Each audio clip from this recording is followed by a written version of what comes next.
সুখবর সুখবর দর্শক বন্ধুরা, গভীর রাতে মঞ্জু ব্যাপারীর খুব সুন্দর একটি কুরবানির গরু বিক্রি হয়ে গেছে। তো আপনারা দেখতে পাচ্ছেন এই গরুটি কিন্তু এইমাত্র বিক্রি হলো কুরবানির জন্য। তো কত টাকায় বিক্রি হলো সেই সম্পর্কে আমরা একটু আপনাদেরকে জানাবো। আসসালামু আলাইকুম। ওয়ালাইকুম আসসালাম ভাই। কেমন আছেন? আলহামদুলিল্লাহ। ভাই কোথা থেকে আসছেন গরু কিনতে? শ্যামলী। শ্যামলী থেকে আসছেন। আচ্ছা, কে কে আসছেন? ফ্যামিলি, ভাই আসছে, সব কাজিন সবাই নিয়ে আসছি। আচ্ছা, গরুটা পছন্দ করেছে কি ভাইয়া?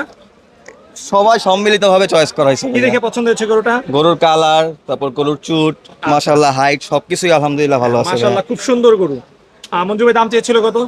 চাইছিল তো 220। 220? না না না না রং হলো কত ভাই। ওটা আমাদের রেট দিয়ে দিয়েছেন, না না সবাই না না 220 বলেন। না মঞ্জু ভাবে এই দাম চাই, এই গরু বেচে না, এটা গ্যারান্টি। আচ্ছা, 175। হ্যাঁ। আচ্ছা, দরদাম করে কত দিয়ে নিলেন? 160। 160 দিয়ে নিয়েছেন। 160 আচ্ছা, কি মঞ্জু ভাই? ভাই আমার খুব কাছের লোক, তো আমার সবাই কাছের, কেউ বাইরের না।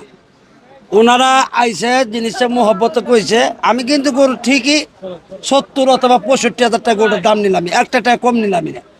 অত মোহব্বত গরু কিনতে পারছে, ঘুরতেছে, পরিশ্রম করতেছে, যাকে আমার যা আছে আমি পরে সাইডে দিয়ে দিচ্ছি। লাভ হয়েছে তো গরু বিক্রি করে? হ্যাঁ, লাভ হয়েছে? 10 টাইলো লাভ। আচ্ছা, যাক আলহামদুলিল্লাহ। আমার